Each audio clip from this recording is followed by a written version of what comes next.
deprived of root and branch and rind, yet flowers I bear of every kind, and such is my prolific power, they bloom in less than half an hour. Yet standers by may plainly see, they get no nourishment from me. My head with giddiness goes round, and yet I firmly stand my ground.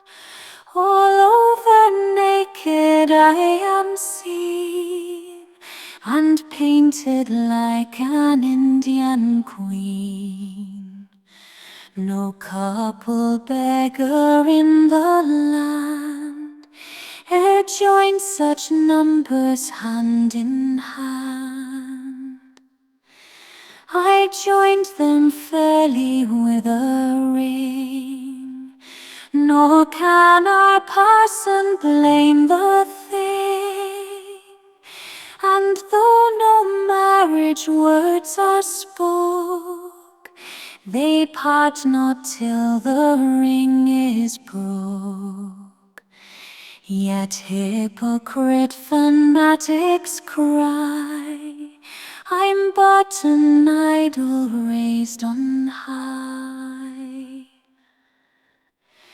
And once a weaver in our town, a damned Cromwellian, knocked me down. I lay a prisoner 20 years, and then the jovial cavaliers to their old post restored all three. I mean the church, the king, and me.